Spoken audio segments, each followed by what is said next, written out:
majina anaitwa Rahma Haji Haji, ni bibi shamba kutoka katika taasisi ya MS Agriculture Service. Tupo hapa katika kiwanja cha maonyesho Kizimbani Dole kwa ajili ya kuonesha bidhaa zetu ambazo tunazitoa katika taasisi ya MS Agriculture Service. Katika maonyesho hayo tuna bidhaa tofauti tofauti ambazo tunazilima mashambani kwetu katika taasisi yetu kama tungule, vitunguu maji, mabatnati au viboga lishe, tuna pilipili hoho, maboga pamoja na matikiti. Tuna matikiti ya aina tofauti tofauti ambao mbegu zake zinatokana nchini China. Tuna matikiti meusi ambayo ndani ni rangi ya njano, lakini pia tuna matikiti ya njano ndani ni rangi nyekundu. Pia katika taasisi yetu tunafundisha jinsi ya mkulima kuweza kuprotect mazao yake kutokana na wadudu kupitia cultural practice.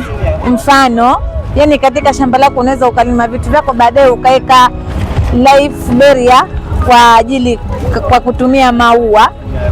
Tuna maua ya marigold na zinnia flower. Hayo yanasaidia shambani, lakini pia kwa wanaotaka mapambo kwa ajili ya nyumbani, hayo maua pia ni mazuri, yanatumika kwa ajili ya mapambo nyumbani. Lakini pia katika taasisi ya MS Agriculture Service tunatoa taaluma ya wakulima ambao wanatembelea banda letu katika maonyesho ya 8 kuanzia mwanzo wa kilimo hadi kufikia mavuno. Lakini pia tunawasimamia wakulima hao mwanzo wa kilimo chao hadi kufikia mavuno.